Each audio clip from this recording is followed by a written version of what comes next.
2015 का साल था, मैं स्टार्ट में ज्वाइन हुआ था। ये सब बच्चों के लिए आज बैठने के बाद एक बच्चा और उसकी मां मेरी तरफ आ गई। गांधीनगर कोल्हापुर से आई थी। शी वॉज विडो, पति गुजर चुके थे। 13 साल का बच्चा था, नाम था साहिल निगरानी।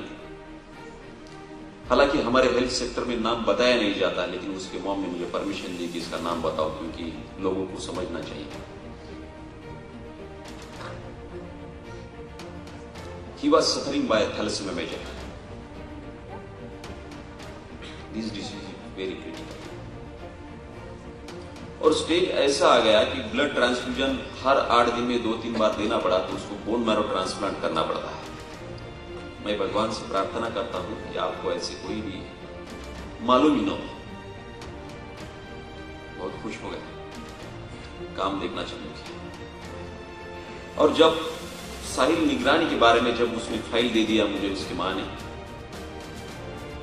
बोन मैरो ट्रांसप्लांट करना था, 14 लाख रुपए का फासला था।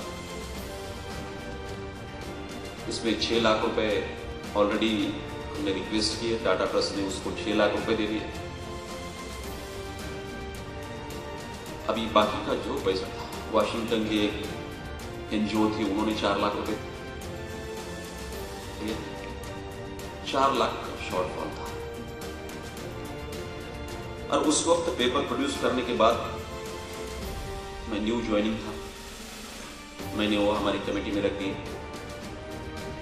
हालांकि पुराने कुछ ब्यूरोक्रेट्स रहते हैं जिनको ये कुछ करना ही नहीं है।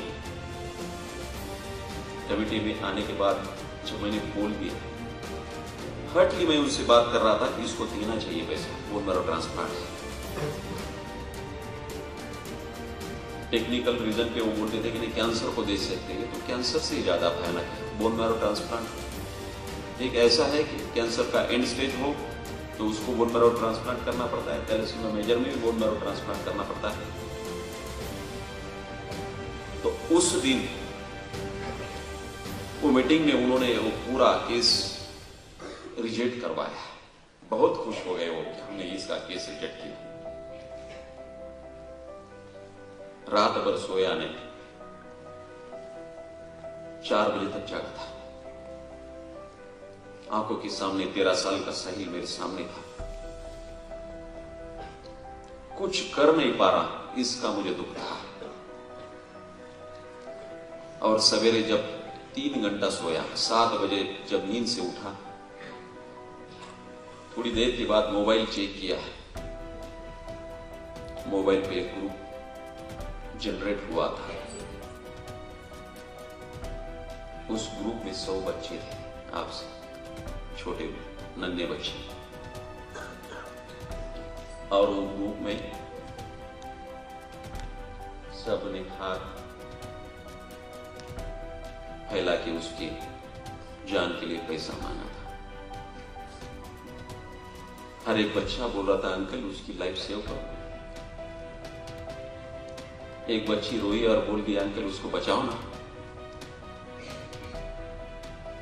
अंकल वो नहीं रहेगा तो हम नहीं रहेंगे। तो बच्चे ने मुझे बहुत रुलाया उस दिन। अगस्त का महीना चालू था, 2015 का। दिन भर बेचैन था, क्या करेंगे। कमेटी के एक मेंबर को मैंने बुलाया, इसमें मुझे किसी भी तरीके से इस बच्चे को हेल्प करना है। जब तीसरा दिन निकला, दूसरे दिन भी मैं सोया नहीं।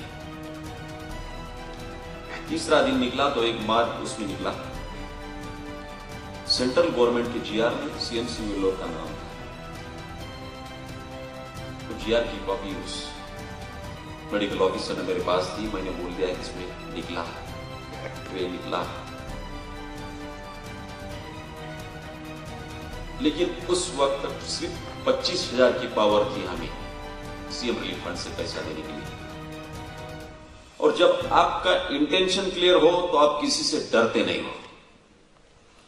लेकिन इंटेंशन सोशल चाहिए और ब्रॉड चाहिए, सेल्फिश नहीं चाहिए। उस वक्त रात के 9:15 बजे ऑनरेबल चीफ मिनिस्टर से मैंने डायरेक्ट फोन पे बात की।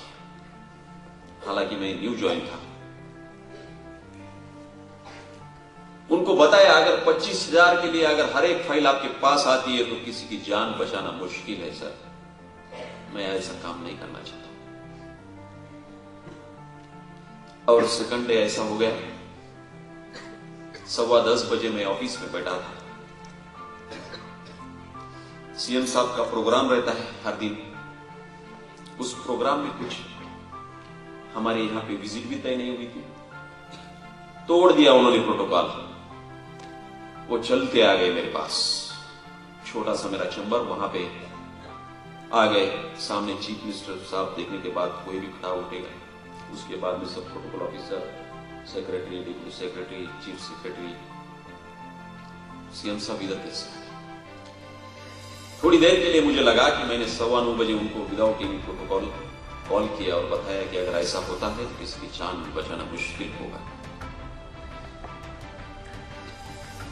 कुछ वक्त के लिए मैं घबरा गया, लेकिन मेरा सिर्फ ऐसा खड़ा ही था। मैंने जो किया सही किया। सीएम साहब आ गए, मेरे चेयर पे बैठ गए और उन्होंने बोल दिया, कहां है आपका टाइपिस्ट, उसको बुलाइए।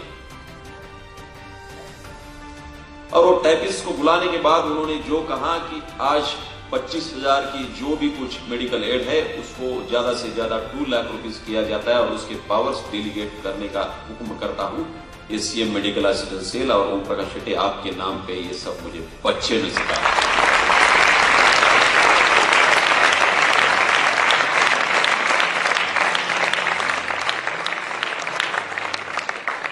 उसके बाद में मैंने कभी पीछे मुड़कर नहीं देखा।